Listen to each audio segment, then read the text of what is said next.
When people talk about passive income, most advice sounds exciting but collapses under real-world conditions. Screenshots replace substance, and promises replace process. In 2026, that approach fails faster than ever. Economic pressure, higher costs, tighter regulation, and smarter consumers have removed easy money paths. The strategies that still pay are not flashy. They are structured, ownership-based, and tied directly to real economic activity inside the United States. Passive income should be understood correctly. It is not income without effort. It is income where effort is separated from time. You work up front to build or acquire an asset. That asset then produces recurring cash flow with limited ongoing involvement. If income stops the moment you stop working, it is active. If income continues because something you own keeps producing value, it becomes passive over time. The first category of passive income that continues to work in 2026 is ownership of operational assets used by businesses. Many U.S. businesses rely on tools, systems, and infrastructure they do not want to build internally. When you own these assets and provide access or usage, you earn from real demand, not speculation. One strong example is specialized equipment leasing. This is not general consumer rentals. It is niche-focused equipment required for specific tasks. Construction tools, inspection devices, cleaning machinery, portable power units, or logistics-related hardware fall into this category. Businesses prefer renting these assets because ownership ties up capital and creates maintenance responsibility. When you own the equipment, insure it, and systemize booking and usage, income becomes recurring. The reason this model works in 2026 is efficiency. Labor costs are high, and businesses want flexibility. They rent when needed and avoid long-term commitments. The owner benefits because the same asset can generate revenue multiple times per month. Automation reduces involvement further. Scheduling, invoicing, deposits, and reminders can be handled through software. The asset works while the owner manages exceptions, not daily tasks. Another high-reliability passive income strategy is ownership of digital operational infrastructure for businesses.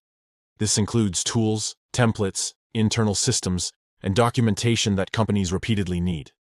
These assets are boring, but they pay. Compliance documentation, workflow templates, reporting systems, internal trackers, and process maps are examples.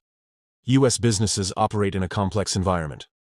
Local rules, industry requirements, and operational standards create constant demand for structure. When someone builds a clear, usable system that saves time or reduces errors, businesses pay willingly. Once created, these digital assets have low marginal cost. Distribution does not require lending money, charging interest, or promising fixed returns. Revenue comes from repeated usage. A powerful variation of this model is narrow-focus software or no-code tools designed for a single use case. Instead of competing with large platforms, small tools solve one problem very well. A scheduling optimizer for service routes, a simple inventory reconciliation tool, or a reporting dashboard for a specific profession can produce stable subscription income. The narrower the target user, the stronger the retention. The third category that pays in 2026 is content-based assets that are not dependent on trends or personalities. This does not involve posting frequently or chasing attention. It involves building evergreen informational assets tied to long-term demand.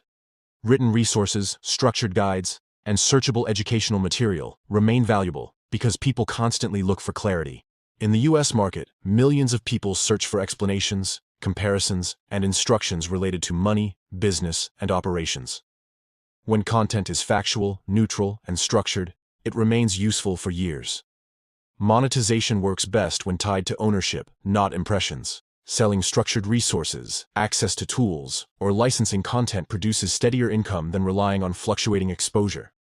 The key here is that the asset lives independently of daily activity. Once created and indexed, it continues to attract users organically. Updates are periodic, not constant. The owner benefits from cumulative discovery, not viral spikes. This aligns with long-term passive income principles. Another strategy that continues to generate reliable income is licensing intellectual property to businesses. This is different from entertainment royalties. Business-focused intellectual property includes training materials, onboarding frameworks, safety procedures, operational manuals, and standardized workflows. Companies prefer proven systems rather than reinventing processes. Once developed, these materials can be licensed to multiple organizations with limited customization. The creator is paid for usage, not delivery. Income scales because the same asset serves many clients. This model benefits from consistency and clarity rather than branding or personal exposure. In 2026, businesses prioritize efficiency. Hiring and training costs remain high. Systems that reduce mistakes or speed up onboarding have measurable value. Licensing fees are justified by cost savings. This creates recurring income without ongoing labor. Another overlooked but powerful category is ownership stakes in cash-flowing service businesses where operations are delegated. This is not passive in the beginning, but becomes passive once management systems are in place. Examples include cleaning operations, maintenance services, logistics support, or specialized local services. The income comes from real customers paying for real services.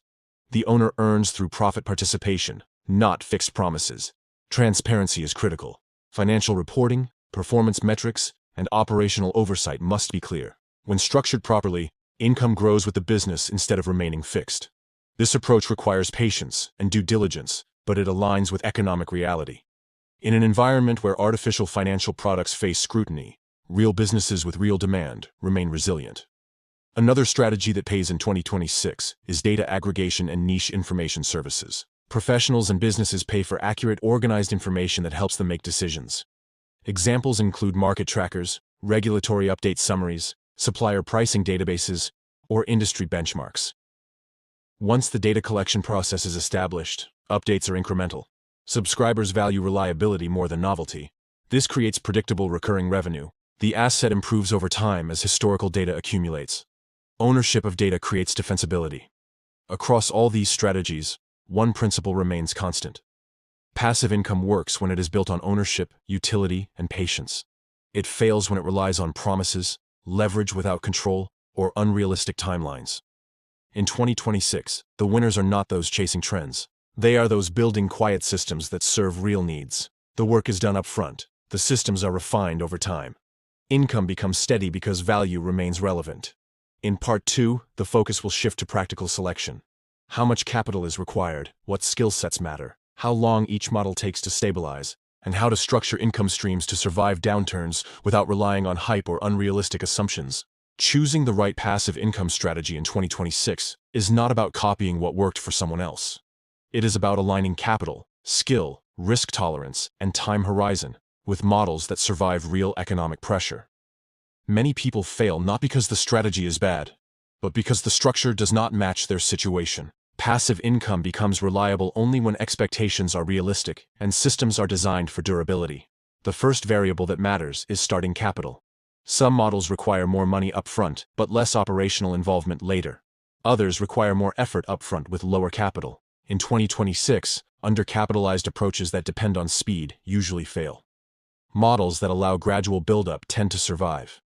For individuals with limited capital but strong analytical or organizational skills, digital operational assets are often the best starting point. Creating templates, systems, documentation, or niche tools requires time and thinking rather than large cash outlays. The key is not creativity, but accuracy. Businesses do not pay for clever ideas. They pay for clarity that saves time or reduces mistakes. When selecting this path, the focus should be on industries with repeated processes and regulatory pressure, because repetition creates demand. Time investment in this model is front-loaded. Research, structuring, testing, and refinement take effort. Once launched, maintenance is periodic. Updates happen when rules change or user feedback highlights gaps. Income grows slowly but compounds as adoption increases. This model suits people who prefer building once and improving gradually rather than managing daily operations. For those with moderate capital and low desire for ongoing interaction, physical asset ownership tied to business usage becomes attractive. Equipment leasing, tool rentals, or specialized machinery ownership require upfront purchases and proper insurance. However, once assets are deployed and systems are automated, involvement drops significantly. The most common mistake here is choosing generic assets. Generic assets face price competition and underutilization. Specialized assets tied to specific industries maintain demand. Before purchasing, usage frequency must be validated. This means understanding how often businesses actually need the asset and how long it stays rented. Cash flow stability matters more than peak pricing. Maintenance planning is essential. Assets degrade. Downtime destroys passive income assumptions. Owners who budget for maintenance early avoid income interruptions later. In 2026, automation software reduces administrative effort, but physical reality still applies. This model works best for people comfortable with systems and oversight rather than hands-on labor. For individuals with higher capital and strong evaluation skills, Ownership stakes in operating businesses offer scalable passive income. This is not about silent promises, it is about structured participation. The business must already have demand, processes, and reporting in place. Passive income here is the result of delegation, not absence. The transition from active to passive happens when management layers are installed. Initially, oversight is required. Once systems stabilize, involvement drops to monitoring metrics and making strategic decisions. Income fluctuates with performance, which aligns incentives with reality. This model suits people who understand operations and can read financial statements accurately. Risk management is critical. Diversification across customers, locations, or services protects income streams. Over-reliance on a single contract or client increases volatility. In 2026, businesses that adapt quickly to cost changes survive better. Owners must ensure adaptability is built into operations. Another important selection factor is skill alignment. People underestimate how much skill affects passive income success. Data aggregation businesses require consistency and attention to detail. Licensing intellectual property requires clarity of communication and structured thinking. Asset leasing requires logistical awareness. Choosing a model that mismatches skills leads to friction and burnout. Time horizon is equally important. Passive income rarely stabilizes quickly. Most legitimate models take 12 to 36 months to mature. Anyone expecting meaningful income within weeks usually abandons the process early. Understanding this timeline prevents poor decisions and unnecessary risk-taking. Structuring income streams for resilience matters more than maximizing short-term returns. In 2026, economic cycles are unpredictable. Models that depend on constant growth struggle during slowdowns. Models that serve essential functions remain stable. When selecting a strategy, asking whether demand exists during economic stress is crucial. Pricing strategy also affects durability. Underpricing attracts low-commitment users. Overpricing increases churn. Sustainable passive income comes from fair pricing aligned with delivered value. Adjustments should be gradual and data-driven. Sudden changes create instability. Legal and operational structure cannot be ignored. Proper business entities, contracts, and insurance protect income streams. Passive income becomes fragile when legal exposure is overlooked. In the U.S. environment, compliance reduces long-term risk, even if it increases initial setup cost.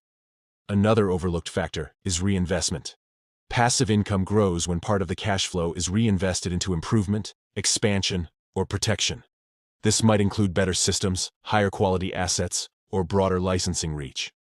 Extracting all profits early slows compounding. What ultimately separates sustainable passive income from hype is realism. Real passive income is quiet. It does not require constant attention. It does not depend on predicting markets. It does not promise certainty. It rewards patience, structure, and ownership. In 2026, the strongest passive income builders are not chasing novelty. They are refining systems that already work. They measure performance, reduce friction, and protect downside risk. Over time, income becomes predictable because the underlying value remains relevant. Passive income is not a shortcut. It is delayed reward for disciplined construction. Those willing to build patiently benefit from stability while others cycle through trends.